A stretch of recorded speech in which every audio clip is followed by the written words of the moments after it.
अब हम लोग देखने जा रहे हैं coefficient of friction. Coefficient of friction क्या देखते हैं, किसी बॉडी पे हम लोग फोर्स लगाते हैं और मैक्सिमम फोर्स जिस पर ये बॉडी मूव करना स्टार्ट हो जाएगा उसको लिमिटिंग फ्रिक्शन कहते थे हम लोग। लिमिटिंग फ्रिक्शन कहते थे।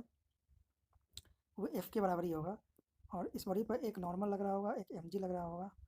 ठीक है, तो कोएफिशिएंट ऑफ फ्रिक्शन को हम लोग म्यू से डिनोट करते हैं। कोएफिशिएंट ऑफ फ्रिक्शन को हम लोग म्यू से डिनोट करते हैं और म्यू इक्वल्स टू होता है F by N. F by N इसी को हम लोग क्या कहते हैं, कोएफिशिएंट ऑफ फ्रिक्शन। इसमें एफ क्या है, F is the limiting limiting friction. F क्या है, लिमिटिंग फ्रिक्शन है। तो इसको हम लोग एक एग्जांपल के थ्रू समझेंगे। देखो, मान लो एक बॉडी है 10 केजी का है, 10 केजी है और जी का वैल्यू भी 10 ले लो, 10 मीटर पर सेकंड स्क्वायर। तो इस पर एक एम लग रहा होगा, 10 × 10 100 न्यूटन का एक नॉर्मल लग रहा होगा। ठीक है, तो सबसे पहले इसमें हम लोग क्या करेंगे, कोई भी क्वेश्चन करने से पहले सबसे पहले हम लोग लिमिटिंग फ्रिक्शन क्या लेंगे। लिमिटिंग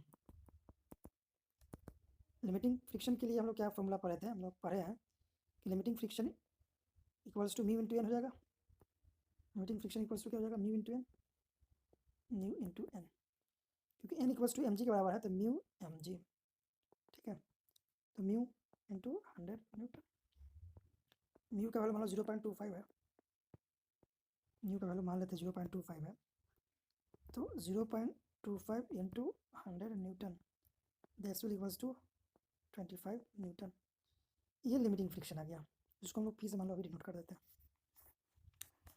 अब क्या है, इसका कहने का मतलब ये हो गया कि मैक्सिमम इस बॉडी पे फ्रिक्शन लगेगा वो 25 न्यूटन लगेगा। मैक्सिमम फ्रिक्शन जो लगेगा वो क्या लगेगा, 25 न्यूटन लगेगा।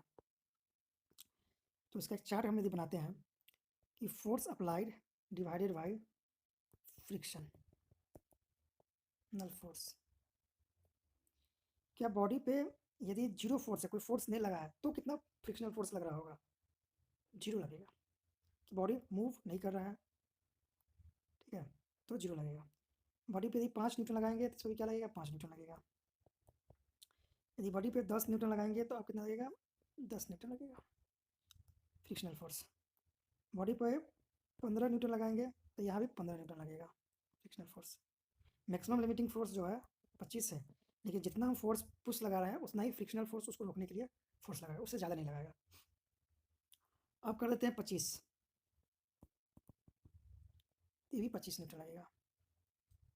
अब जैसे ही हम 25 से ज़्यादा लगाएंगे, 25 से हम ज़्यादा लगाएंगे तो बॉडी मोशन में आ जाएगा, मोशन स्टार्ट हो जाएगा। ठीक है, 25 से हम ज़्यादा लगाएंगे तो क्या हो जाएगा, मोशन स्टार्ट हो जाएगा। और उसके बाद जो फ्रिक्शनल फोर्स लगेगा वो 25 से ज़्यादा या 25 से कम भी हो सकता है, वो डिपेंड करता है काइनेटिक फ्रिक्शनल वैल्यू कितना है। तो म्यू जो है काइनेटिक भी मान लेते वही है, म्यू स्टैटिक भी वही है। तो बॉडी पे यदि अब हम 100 न्यूटन फोर्स भी लगा देते हैं, पुशिंग फोर्स लगा देते हैं, तो ये 25 न्यूटन ही रहेगा। ये कंसेप्ट हो गया दूसरा कंसेप्ट, जिसमें हम लोग जाने कि फ्रिक्शन, कोएफिशिएंट ऑफ फ्रिक्शन क्या होता है और कैसे हम लोग फोर्स बढ़ाएंगे तब फ्रिक्शनल फोर्स कैसे कैसे वैरी करेगा।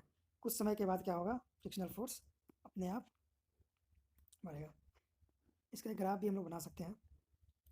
ग्राफ में यहाँ पे फोर्स, यहाँ पे फ्रिक्शनल फोर्स,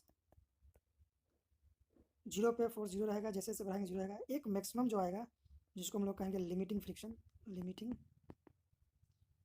उसके बाद थोड़ा सा कम होता है क्योंकि काइनेटिक फ्रिक्शन का म्यू का वैल्यू कम होता है, उसके बाद ये कांस्टेंट हो जाता है। ये हो गया तुमको म्यू के पे, और ये जो होगा म्यू स्टैटिक। तो ये हमारा हो गया, ये ग्राफ भी हो गया।